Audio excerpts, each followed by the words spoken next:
Bueno, buenos días, bienvenidos a todos, a los invitados, a los participantes de este Málaga 2, que este año estrena esa denominación.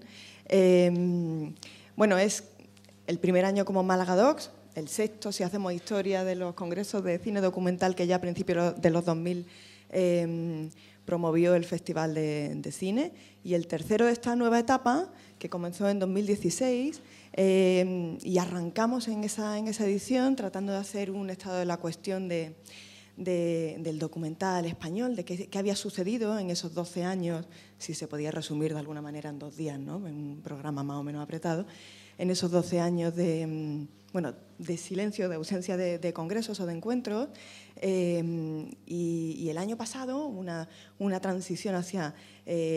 íbamos camino de América Latina, hicimos una parada en la idea de lo transnacional, los caminos de ida y vuelta entre ambas orillas, y ahora definitivamente pues hemos aterrizado en América Latina, o América Latina ha aterrizado aquí en nuestro encuentro de cine documental, que por otra parte tampoco es nada nuevo, porque la sección de documental desde sus comienzos ya incluía ese ámbito latinoamericano, o sea que de algún modo, bueno, pues se trata de expandir, ¿no?, esa sección más allá de los límites de la sala. Y nada, estamos muy contentos de que estéis aquí, después de tantos meses de trabajo, preparación y de, bueno, el largo periplo de algunos para haber llegado hasta acá. Y bien, bueno, la vocación de Málaga Docs es que sea, bueno, una mezcla de congreso, tiene algo de congreso, pero tiene mucho sobre todo de encuentro, de espacio de diálogo, y nuestra idea era de algún modo romper, aunque evidentemente hay un programa establecido, pero esa barrera entre arriba y abajo, y Paulo Antonio Paranaguá, nuestro primer invitado, ha decidido hacerlo casi físicamente, bajándose del estrado hasta acá, para poder, ¿no?, estar más cerca del público, y con él abrimos esta edición del encuentro, y estamos muy contentos.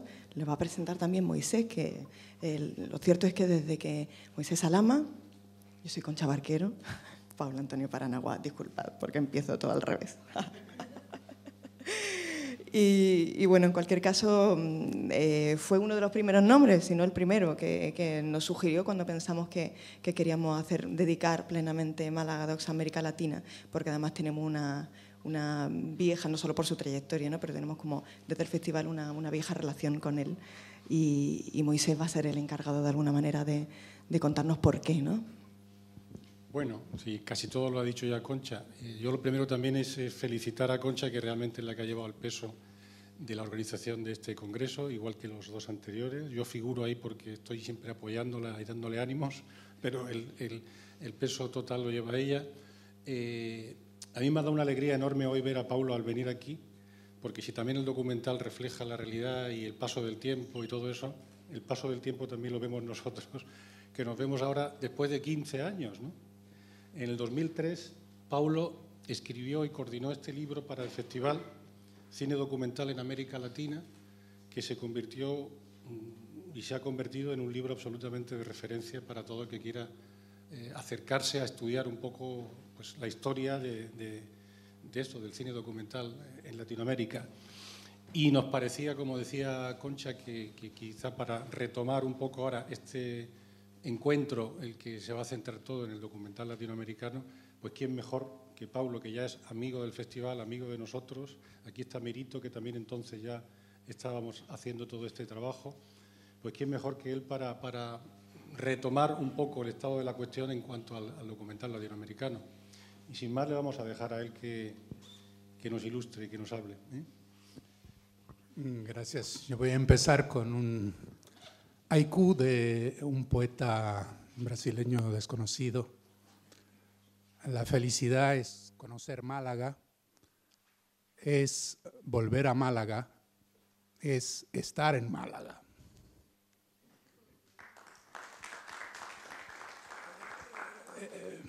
El problema cuando se invita a un historiador a introducir un coloquio es de que el historiador se vaya por las ramas o se vaya muy lejos en el pasado, aparentemente muy lejos de todos nuestros problemas cotidianos, ¿no es cierto?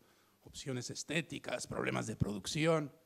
Y yo espero que la mayoría de ustedes habrán visto ese largometraje extraordinario, Lumière, hecho por Thierry Frémaux, que aparte de dedicarse al Instituto Lumière en Lyon, ahora se ocupa de esa competencia de Fórmula 1 que se da en Cannes todos los años, ¿no es cierto?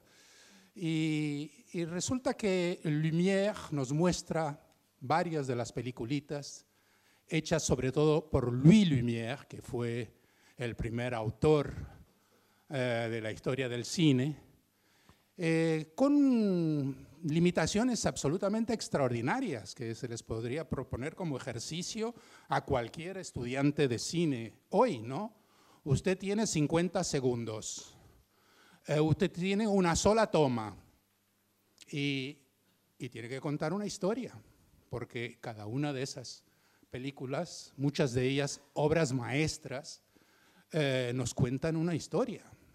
Son narraciones, no son simplemente fotos que se mueven, ¿no? O sea, hay una evolución neta desde las primeras tomas de Louis Lumière de lo que podría ser la fotografía. Él aprovecha las principales lecciones de la fotografía, o sea, la elección del encuadre, el ángulo, la nitidez, hay a veces una profundidad de campo digna de Ciudadano Kane de Orson Welles, pero ahí se inventa la narración y la puesta en escena.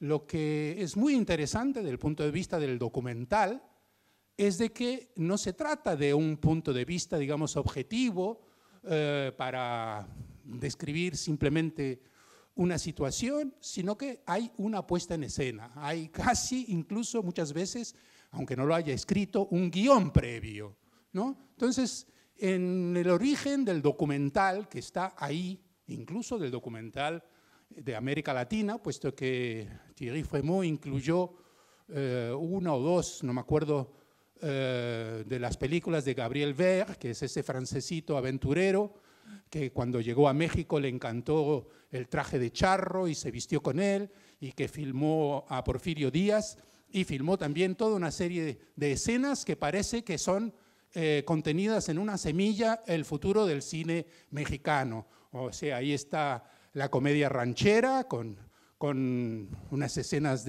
tomadas en estancias, ahí está el musical con un jarabe tapatío filmado en Guadalajara, ahí está el indigenismo con una escena de indígenas en el Canal de la Viga, en fin, está ahí en semilla prácticamente el futuro cine mexicano. Entonces yo creo que a veces hay que pararse y detenerse y volver atrás para reflexionar mejor sobre el presente, ¿no?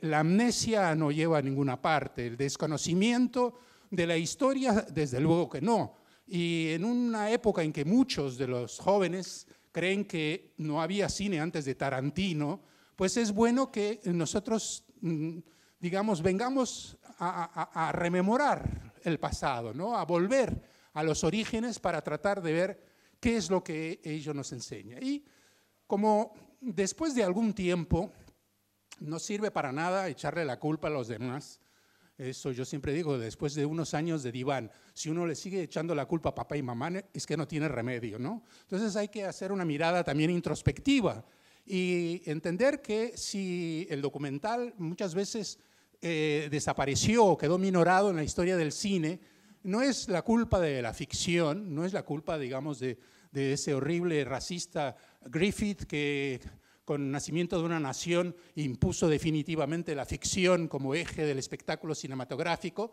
sino que la cosa vino desde adentro, vino de lo que yo llamaría la estandarización introducida por el modelo del Pathé Journal. A partir del momento en que el impulso documental se volvió noticiero y encima, pocos años antes de la Primera Guerra Mundial, cuando se desató la oleada propagandística en el cine, ¿no? Donde todos los noticieros se volvieron, digamos, partidarios de un eje o de los aliados, en fin, del que sea, pero en todo caso tuvieron una influencia de la propaganda muy fuerte.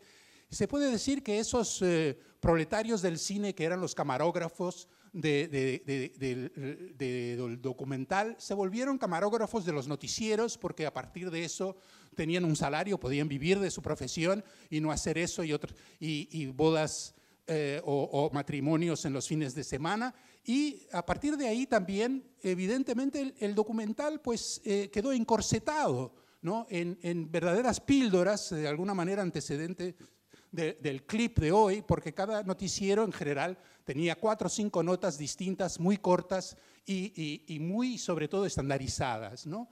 Yo creo que eso es lo que quizás haya hecho con que el documental se despreciara durante mucho tiempo, ¿no? Y que solo excepcionalmente, para hablar de Robert Flaherty, por ejemplo, o de algún otro, tuviera algún lugar en la historia del cine. Yo tengo el punto de vista que expliqué en ese libro que mostró Moisés hace un rato, que la historia del documental es inseparable de la historia de los noticieros, porque lo que era el mainstream del documental pasaba por los noticieros. Y fíjense ustedes que los noticieros no eran tan sin importancia en un continente como América Latina, donde la competencia con la producción importada siempre fue una constante y ninguna cinematografía, ni siquiera la mexicana en su periodo de auge de los 40 y 50, nunca pudo superar a la producción importada. Siempre se vio en México también más cine norteamericano y a veces europeo que cine nacional.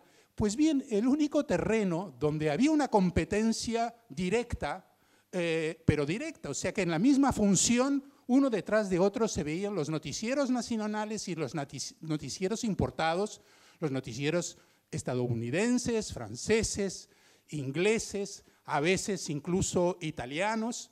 En todo caso, había ahí una competencia directa. Por supuesto, muchos de esos noticieros, la mayoría de esos noticieros, aunque estuvieran en manos privadas, dependían de los poderes fácticos, dependían del Estado, y por supuesto el Estado en América Latina en los primeros años del siglo XX, en la primera mitad del siglo XX sobre todo, y después también en buena parte estuvo en manos de dictadores, de caudillos, de estados autoritarios que hicieron lo posible para controlar los contenidos de esos noticieros. En algunos casos hicieron incluso noticieros estatales. En todo caso, ahí había una competencia directa y figúrense ustedes que a pesar de esa estandarización de los noticieros, yo que tengo canas pero que no soy centenario, todavía me acuerdo de que en Río de Janeiro, en los años 60, subsistía una sala de cine dedicada exclusivamente a documentales y a noticieros. No había producción, no proyectaban ficción ahí. Uno entraba a la hora que quería, era extraordinario porque no había principio de función, sino que cualquier hora empezaba algo nuevo y lo único que se veía eran noticieros o documentales, cortometrajes, etc. Entonces, hasta ese momento, cuando la televisión ya empezaba a, digamos, a minar el terreno de los noticieros, el interés de los noticieros, había todavía ese interés que venía de los tiempos primitivos. Y figúrense ustedes que quizás América Latina sea una de las últimas regiones donde en pleno auge de la televisión se creó un noticiero. O sea, hay que recordar que el noticiero ICAIC latinoamericano, o sea, el noticiero creado por el Instituto Cubano del Cine en 1960, por lo tanto después del triunfo de la revolución de Fidel Castro, se crea en un momento en que la televisión ya era fuerte. Algunos de los inventores de la televisión latinoamericana eran cubanos. Ellos inventaron algunos de los géneros, incluso la telenovela, de la misma manera que Félix Becañé había inventado la radionovela en los años 30, otro cubano. Pues bien, a pesar de eso, crearon un noticiero, ¿no? Que tuvo menos, como diría, menos limitaciones físicas que las que podía tener el Pathé Journal, que en su principio que tenía una duración limitada. En el caso de Cuba, hay que recordar que Santiago Álvarez, que fue el encargado de ese noticiero, hacía un poco lo que quería, ¿no? Desde el punto de vista formal. Y lo increíble es de que justamente ese noticiero fue el campo para una buena parte de su experimentación formal, para su forma muy particular, de trabajar el sonido. Él venía justamente de la industria radiofónica y de consultar archivos musicográficos. Su forma, digamos, de combinar el sonido, la música, con las imágenes y imágenes ajenas, haciendo gala, digamos, más que del montaje de auténticos collages, ¿no? Por lo tanto, con una deuda hacia las artes plásticas. En todo caso, ese noticiero, que hace poco ha sido restaurado gracias al apoyo francés del Instituto Nacional de Audiovisual, l'INA, es evidentemente hoy un patrimonio no solamente latinoamericano, sino del cine. Y a mí me encantaría que esa voluntad, digamos, de rescatar imágenes del pasado se extendiera a otros noticieros que no tenían el prestigio de la Revolución Cubana, pero que se están pudriendo en las bóvedas de las cinematecas de México, de Argentina, de Brasil y de todos los demás países, solamente porque fueron hechos por anónimos camarógrafos o por anónimos empresarios, y que uno cree que no tienen mucho valor cuando sí tienen valor. Ellos son las representaciones que teníamos los latinoamericanos en los años 20, 30, 40, 50. Ellos, a pesar de que fueran mediatizados por los poderes del momento, pero ahí no hay solamente rituales del poder, como decía Paulo Emilio Sales Gómez, sino que hay también fiestas, torneos deportivos, formas, digamos, de caminar, gestos de la gente, escenas cotidianas. Hay otros acontecimientos, son parte de nuestra memoria, pero que vendría bastante bien para países y pueblos que tienen una cierta tendencia a la amnesia, ¿no es cierto? Preferimos olvidar que recordar. Pues bien, ahí hay imágenes que podrían estimular nuestra memoria, estimular nuestra reflexión, ¿no? Estimular nuestra visión de lo que es el cine, de qué es ese instrumento, aún en su forma aparentemente más encorsetada, ¿no? Y quisiera recordarles que en cada momento revolucionario en América Latina, en la Revolución Mexicana, que empezó nuestro corto siglo XX en el 1910, hasta la Revolución Boliviana de 1952, cada uno de esos momentos se dio un auge del documental, un auge de noticieros, de un cine de testimonio de lo que estaba ocurriendo, ¿no? En cada momento de esos se produjeron imágenes que para nosotros son fundamentales, por más que tuvieran una intencionalidad política, por más que en algunos casos, como en el caso boliviano y después cubano, fueran imágenes de propaganda, ¿no? Porque no hay que olvidar eso, eran imágenes producidas para defender las reformas del gobierno nacionalista boliviano, del gobierno cubano, eran imágenes de propaganda,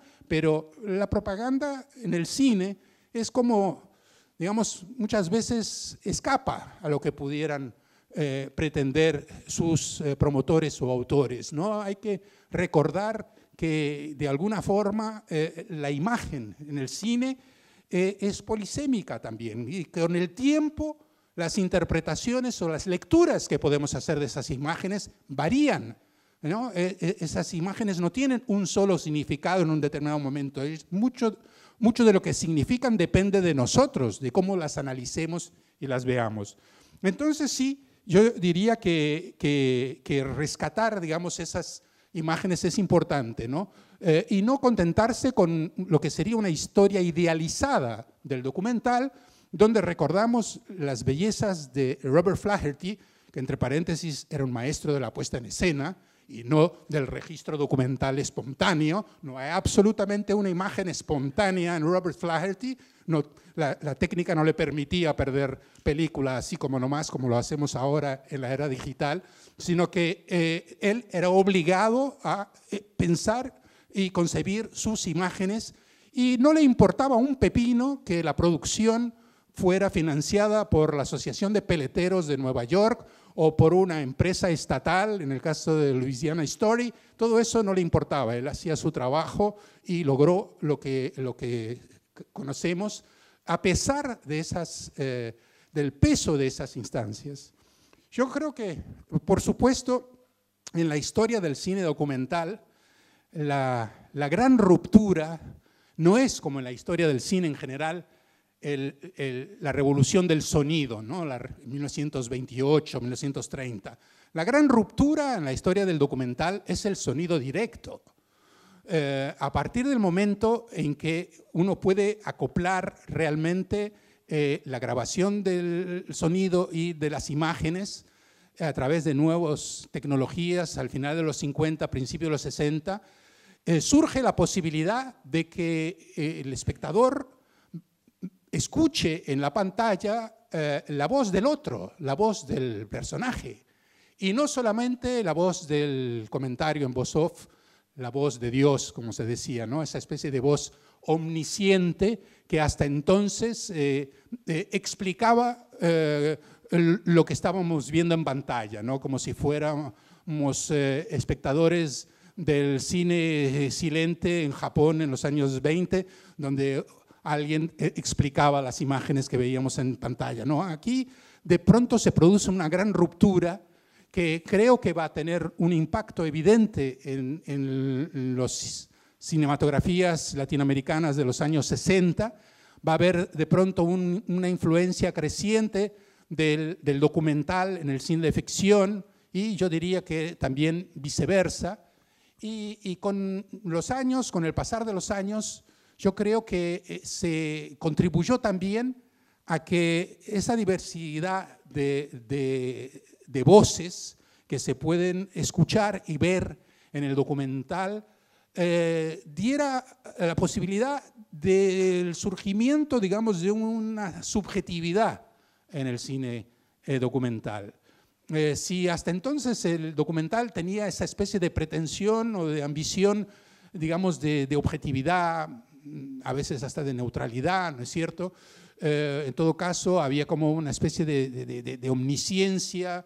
Esto es la realidad, esto es la explicación de la realidad, esta es la versión que ustedes se tienen que llevar de lo que están viendo, esta es la noticia, o esta es la información, o esta es la sociedad tal como es, o la sociedad lejana tal como se la explicamos. En fin, ese aura, digamos, del documental, creo que se diluye a través de las distintas voces que surgen, emergen en el documental con el cine directo, y al paso de los años yo creo que también ha diluido lo que yo llamaría la impronta propagandística también en el documental, o la impronta militante, ¿no? Que aunque a veces se presentara como una visión alternativa de las versiones oficiales, era también una visión propagandística, una visión donde, digamos, la voluntad de tener un determinado impacto político en el espectador, en el público, era lo que condicionaba las imágenes, la puesta en escena, la narración. Y creo que esa imagen, digamos, militante del documental ha sido una imagen que ha sido la del cine documental en América Latina durante muchísimos años, no solamente por la importancia, digamos, de la escuela documental cubana, sino también por monumentos de la historia del cine como La Hora de los Hornos de Solanas, o años después La Batalla de Chile de Patricio Guzmán. O sea, esa era la imagen predominante del documental latinoamericano. Y creo que se minoraba en esa visión otros caminos.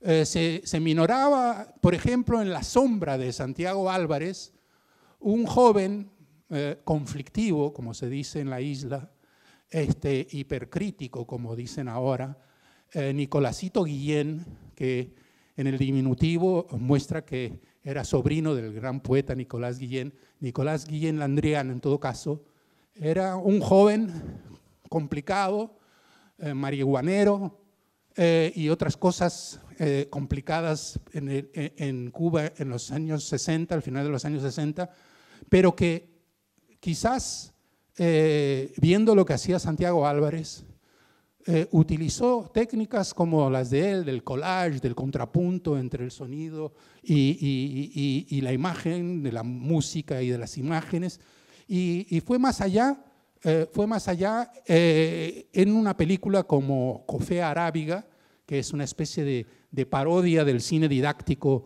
cubano de esa época, o un documental más tranquilo, Osiel del Toa, que es una pequeña joya lírico-poética que muestra que hay una contradicción entre lo que dice la oficialidad y la realidad, ¿no? Yo me acuerdo de aquella figura de ese documental que dice, fulano va a las reuniones del partido, pero los domingos va a misa también, o va al templo también.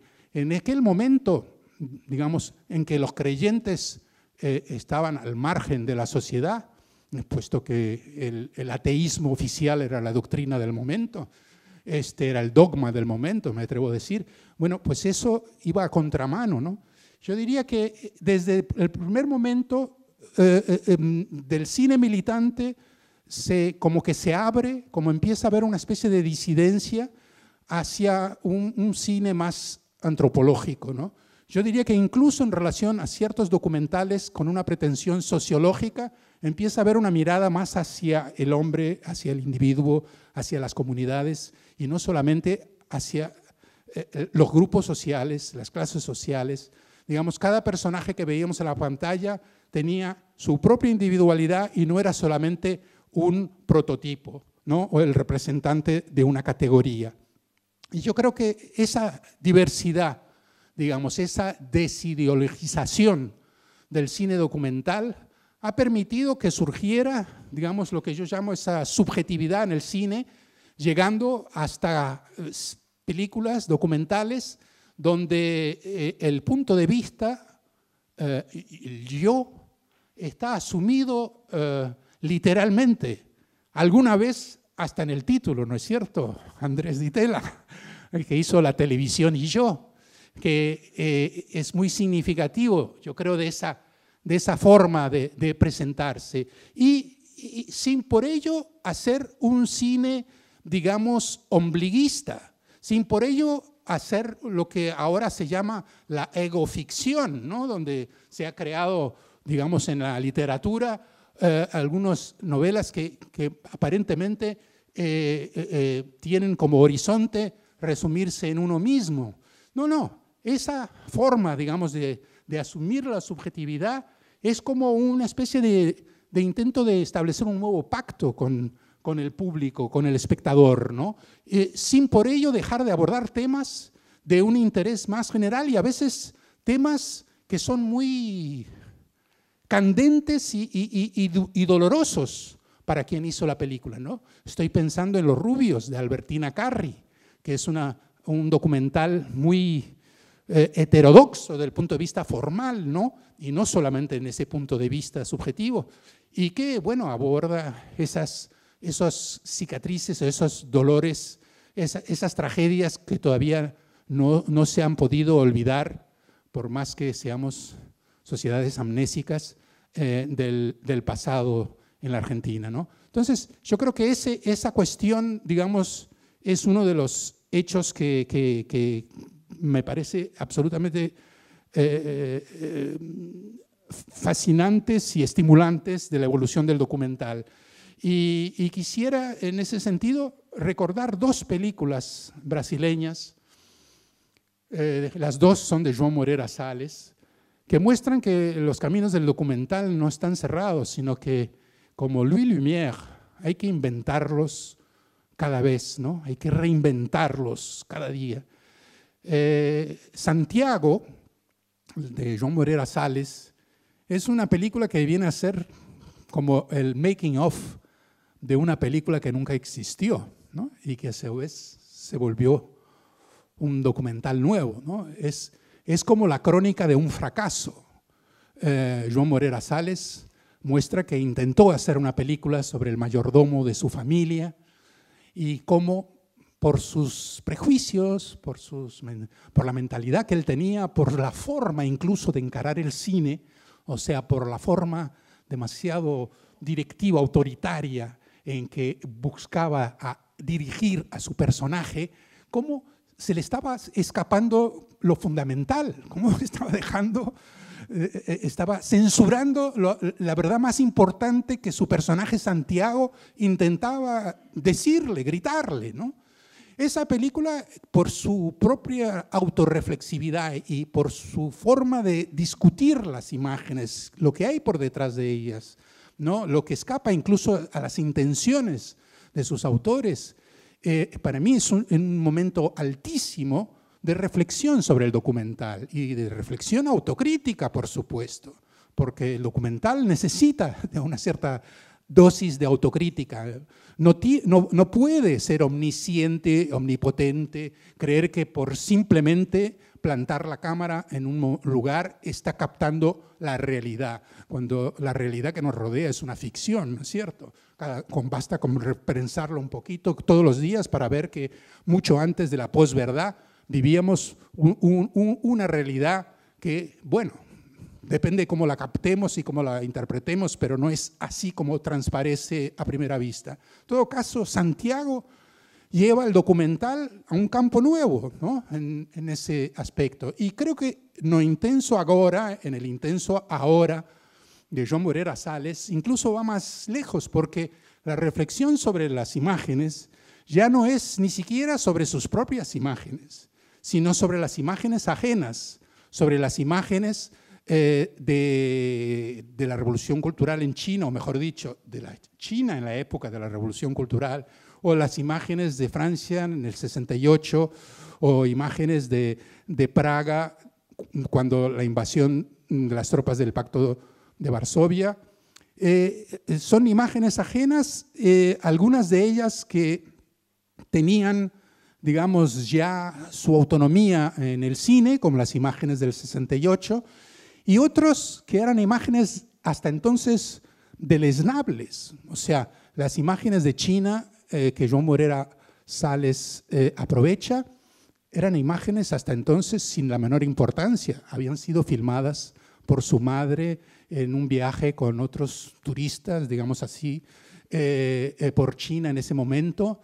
Y uno puede decir que ella no vio lo que estaba ocurriendo. A partir de esa reflexión, Joan Morera Sales va mucho más lejos sobre lo que significan esas imágenes casi robadas de la realidad en aquel momento, ¿no? Esas captaciones en aquel momento que revelan más la mirada de los que estaban pasando por el país en aquel momento que otra cosa. En todo caso, a partir de esa reflexión, Joan llega a incluso una reflexión sobre otras imágenes ya más profesionales o militantes, como las del 68 en Francia, o, digamos, clandestinas, como las filmadas en Praga también en 68, ¿no?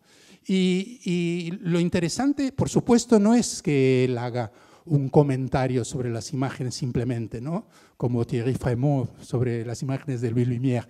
Es también la calidad literaria propiamente del texto de Joan Morera Sales.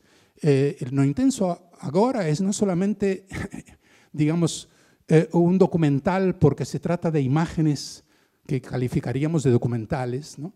Sino también porque el texto es el que sostiene toda la narración, y es un texto de altísima calidad literaria que uno podría leer incluso sin las imágenes para poder comprobarlo, ¿no? Y por lo tanto lleva a un punto nuevo, más álgido aún, la exigencia, digamos, del punto de vista de la subjetividad que se manifiesta en el documental.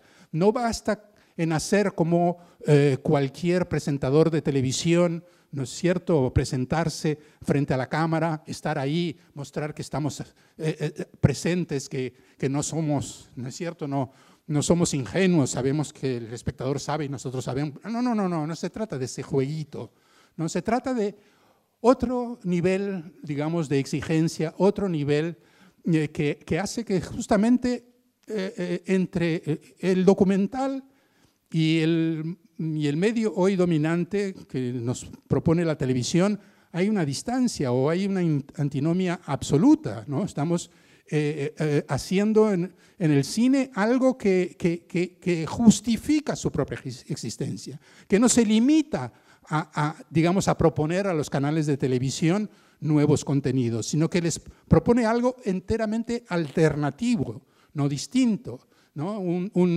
Una película de Eduardo Coutinho no es un reality show donde cada uno viene a sacarse sus tripas en público y a decir todo lo que más vergüenza le dio que le ocurriera en la vida. No, no. Eduardo Coutinho lleva a través de todo un dispositivo escénico en sus documentales el arte de la entrevista a una especie de punto de revelación, ¿no? Donde en pocos minutos, por la forma de relacionarse, de encontrar a esas personas, él logra, digamos, ponerlos en confianza y les da el tiempo de expresarse a sus anchas. Eduardo Coutinho, que trabajó bastante en televisión, en TV Globo, en los años de la dictadura, decía que la diferencia principal entre el documental y la televisión no radica en los 50 minutos o 26 minutos, digamos, de los formatos televisivos. Radica en la diferencia de tiempo de la toma. En la televisión, más de 30 segundos ya es demasiado, hay que cambiar, hay que proponer otro ángulo. En cambio, en el cine puede darse el tiempo, ¿no es cierto?, de revelar algo que no estaba hasta entonces dicho, escrito, que no existía, algo que hasta entonces no había aflorado a la realidad, de alguna manera revelar algo así nuevo, ¿no? Entonces, yo creo que en esos caminos tan distintos que he citado, se encuentra quizás algunas de las grandes posibilidades del documental hoy, en la medida en que justamente logre reinventarse, logre entender que el cine no es reproducir o hacer nuevamente o seguir caminos trillados, sino que el cine de alguna manera necesita reinventarse cada vez, como lo dije antes, como lo hizo en el siglo XIX ese simpático señor Louis Lumière. Muchas gracias.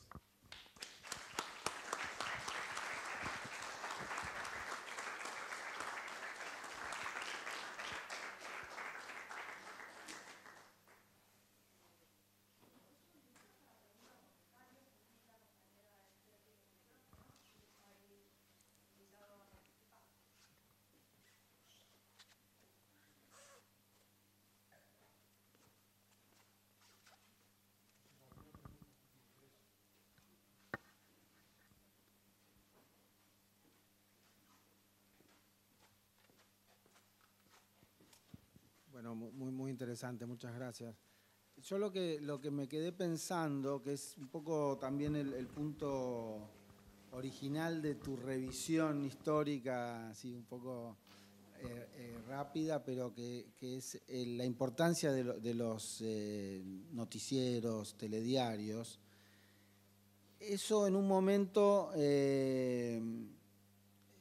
me quedó la duda respecto de si eso es algo que vos planteaste, la necesidad urgente de rescatarlos.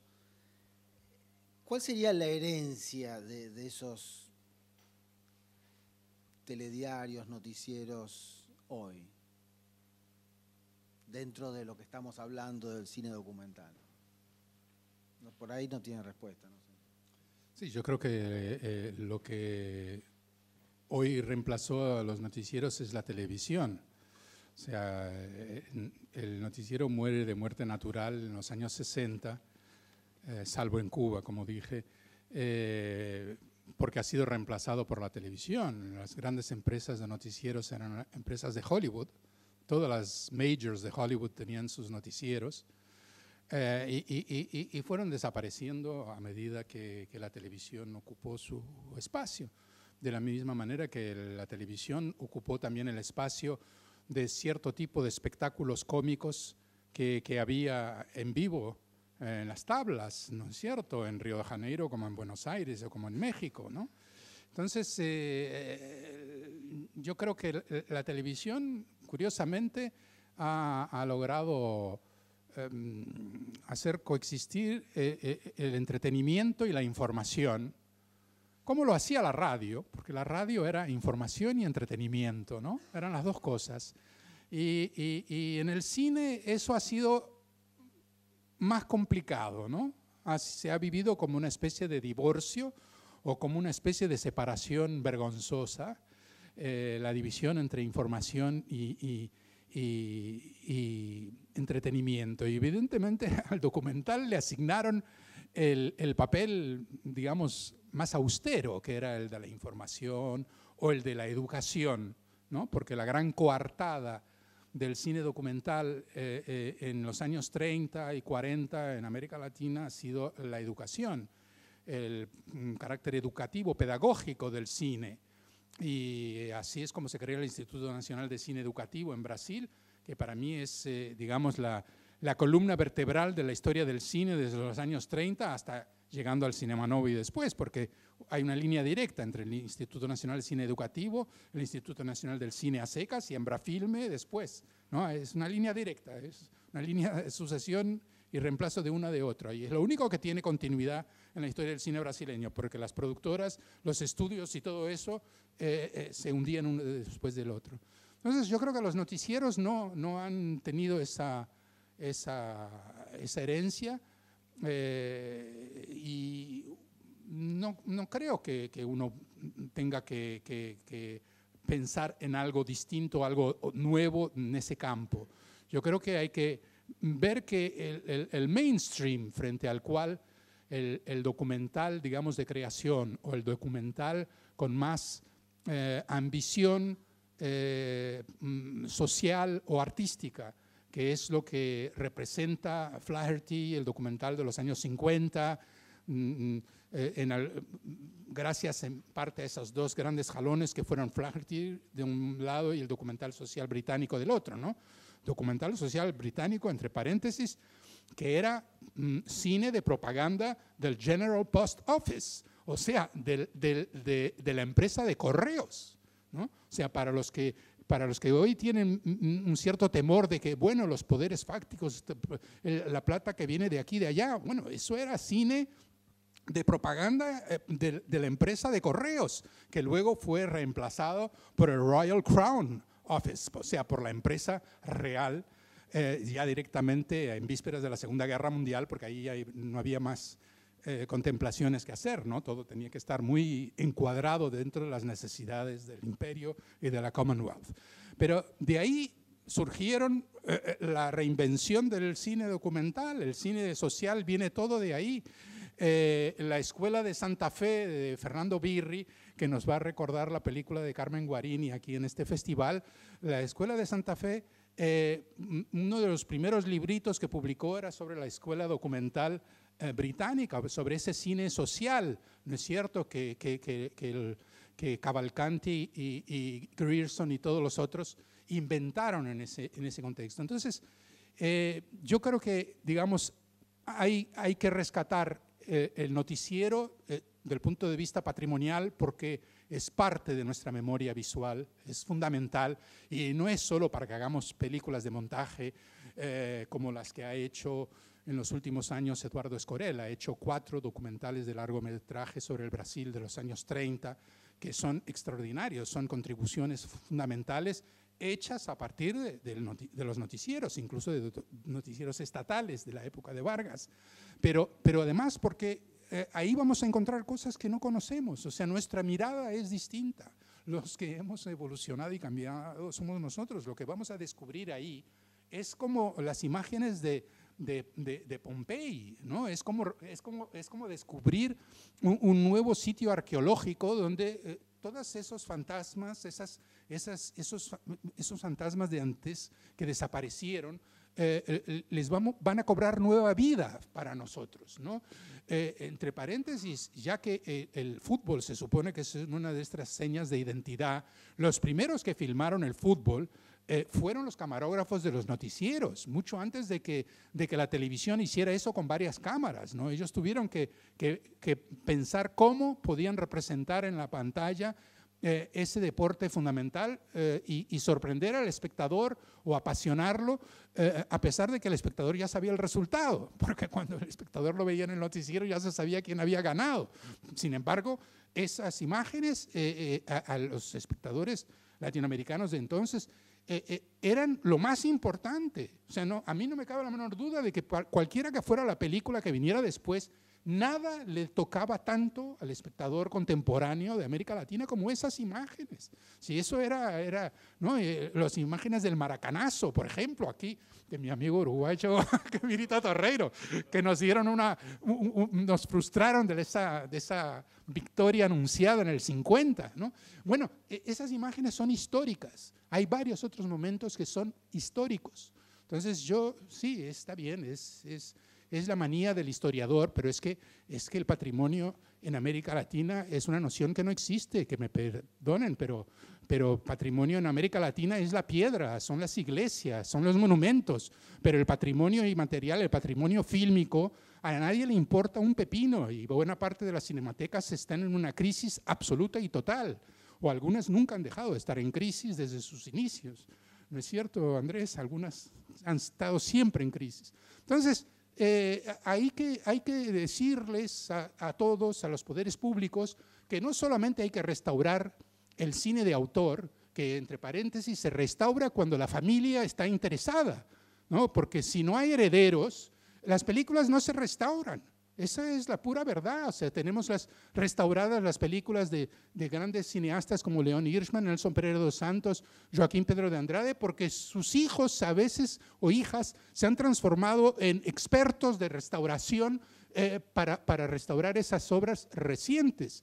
Pero a los anónimos noticieros, como yo decía, el proletariado o el subproletariado del cine, a nadie le importa. Esas imágenes anónimas no le importan a nadie. Entonces, hay que entender que eso es una tarea fundamental del punto de vista, digamos, del patrimonio fílmico en América Latina.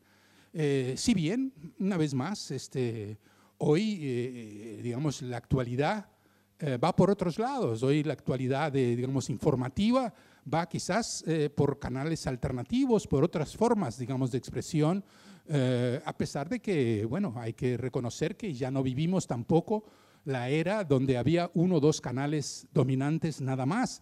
Estamos en una época, digamos, en que hay una explosión de canales televisivos. Entonces, hay también que adaptarse, digamos, a esa situación. Y la situación es más compleja aún, teniendo en cuenta de que a veces el cine necesita, digamos, de un maridaje con alguno de esos canales. O sea, el cine necesita también de esa ventana.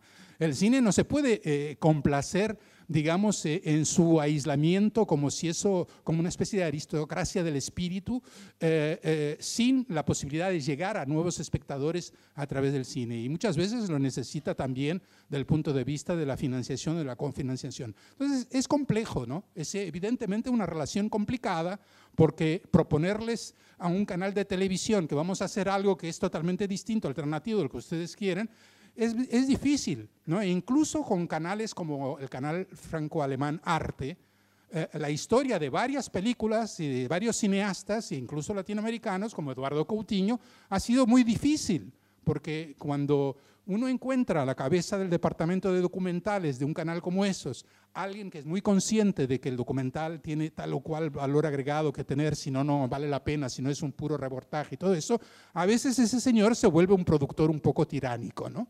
Entonces, digamos, hay esa dificultad. Pero bueno, una vez más, el cine, nadie dijo que era uno de los 10 mandamientos ni que estuviera en la Declaración Universal de Derechos del Hombre, es más bien un desafío, ¿no? El cine es como una pelea con uno y con los demás, es algo que exige un determinado esfuerzo, que exige creación, invención, justamente, ¿no?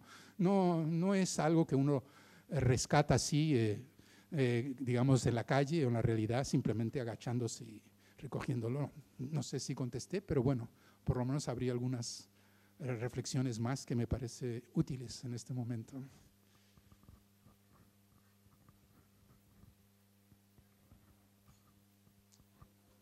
Carmen, aquí, ojo, no solamente los argentinos pueden hablar, ¿eh?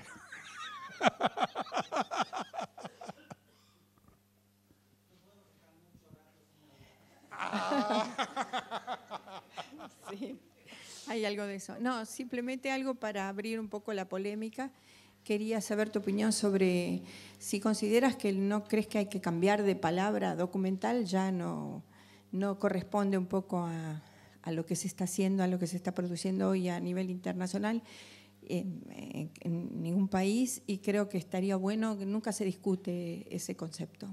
¿Cuál es tu propuesta? No, creo. Tú eres el historiador. Bueno, dice la leyenda, print the legend, que John Grierson, un escocés alcohólico, fue el que inventó la palabra documental. Era uno de esos productores tiránicos de los que hablaba antes, ¿no? que hizo mucho menos que Cavalcanti para inventar el cine documental inglés de los años 30, pero que dejó su marca, su impronta por la elección de esa palabra.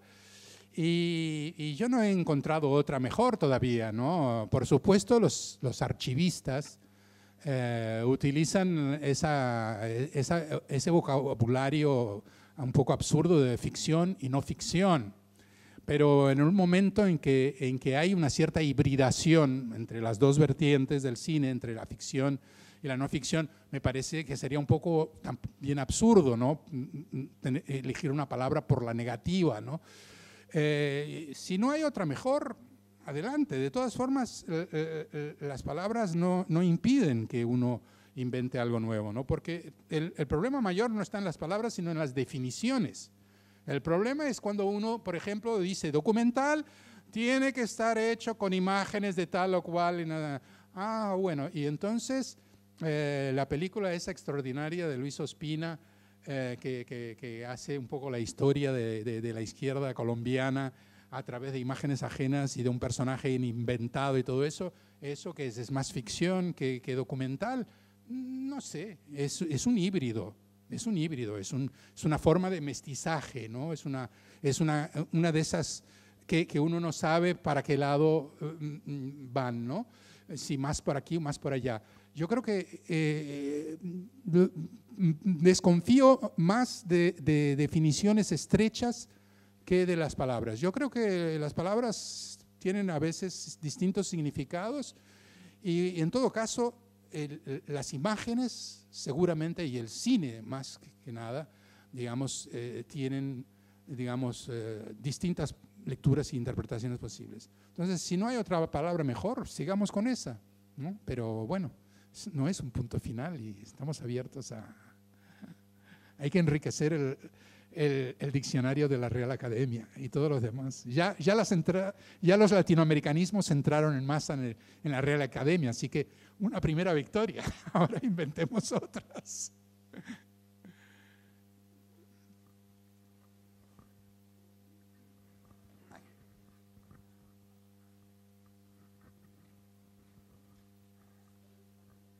¿Se oye? Sería la última pregunta. Muchas gracias, ¿vale? Porque tenemos que pasar, y además tenemos que pasar a la siguiente actividad. Gracias. Si hablan los argentinos, brasileños tienen que hablar también. Voy a intentar hablar en mi portuñol. Mucho gusto. Voy a empezar con un brasileño acá también. Y mi pregunta es, ¿cómo ves?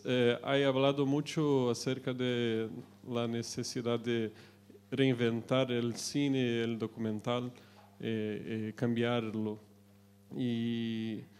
Pero los ejemplos son siempre históricamente de las clases dominantes, de las personas que tenían plata para hacer las películas, generalmente hombres blancos más afortunados. Y recientemente con las películas digitales se ha cambiado un poco eso.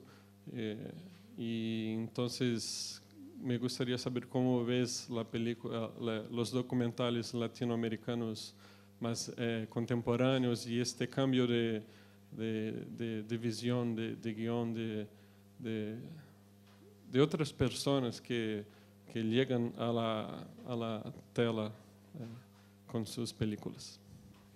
Yo lamentablemente no vine a Málaga en los últimos 15 años, entonces no estoy muy al tanto de lo que se ha hecho en los últimos años y no tengo realmente una posibilidad de opinar sobre la producción más reciente. Me parece que la diversidad evidentemente es un elemento importante para el cine y en particular para el cine documental. Creo que con lo digital hay que evitar la facilidad, ¿no? Hay que imponerse, autoimponerse determinados límites y reglas para que esa economía hecha en los medios técnicos no sea sinónimo de empobrecimiento del lenguaje y de la expresión. Y en ese sentido es donde yo digo 50 segundos, una sola toma en Louis Lumière es una lección para nosotros. Hay que lograr ese tipo de condensación.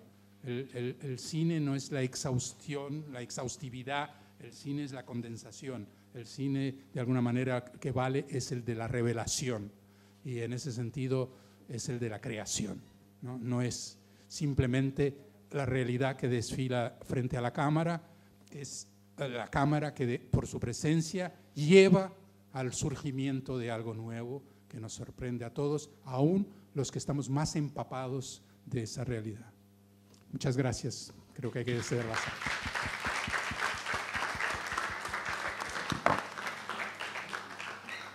Bueno, muchísimas gracias, Paulo, por resistirte solo parcialmente a tu condición de historiador.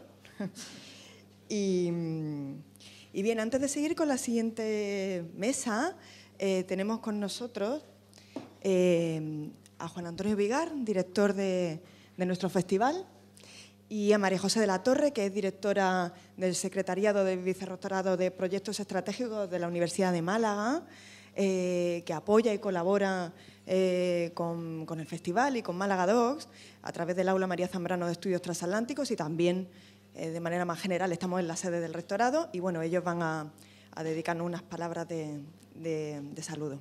Muchas gracias y bienvenidos.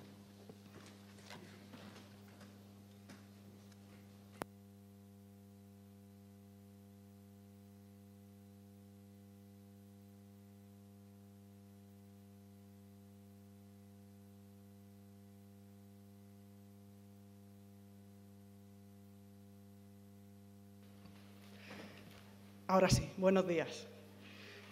En primer lugar, muchísimas gracias a todos por estar aquí y en nombre del rector de la Universidad de Málaga, del vicerrector de Política Institucional y del vicerrector de Proyectos Estratégicos, os quiero dar la bienvenida a esta actividad, Itinerario de Cine de lo Real en América Latina, que es organizada por la Universidad de Málaga, el Aula María Zambrano de Estudios Transatlánticos, en gozosa colaboración, como veis, con el Festival de Cine de Málaga. Y en nombre también del rector le quiero dar las gracias a Juan Antonio Vigar por esta colaboración y por la que mantenemos también en otros muchos temas con el festival y con el Teatro Cervantes. Bueno, como sabéis, este encuentro se va a celebrar hoy y mañana en la 6ª edición y ya se trata de una actividad consolidada bajo la denominación de Málaga Docs, integrado dentro del MAFIZ, Málaga Festival Industry Zone, la nueva zona del festival dedicada a apoyar, impulsar y dar a conocer la industria. Estas jornadas supondrán una manera de relacionar el análisis y la reflexión sobre el documental latinoamericano contemporáneo y sus raíces, prestando una especial atención al pasado y presente del cine documental en América Latina. Por parte de la Universidad de Málaga, y me consta que también por parte del festival, supone una manera de estrechar nuestros lazos con América Latina, una cuestión en la que el festival ha venido profundizando con especial interés en los últimos años y, puesto que el cine no es únicamente una experiencia estética, sino también una manera de ayudarnos a comprender nuestro mundo, la realidad que nos rodea, aquellas realidades que nos conocemos también, y también un elemento para la investigación y la reflexión académica, estamos especialmente contentos de tener esta actividad y de que ésta se desarrolle en el seno de nuestra universidad. Así que muchas gracias, os deseo mucho éxito en estas jornadas y sobre todo que las disfrutéis mucho. Ya sin más dilación le doy la palabra al protagonista de la mañana, que es Juan Antonio Vigas. Muchas gracias, Juan Antonio. Muchas gracias, María José. Muchísimas gracias.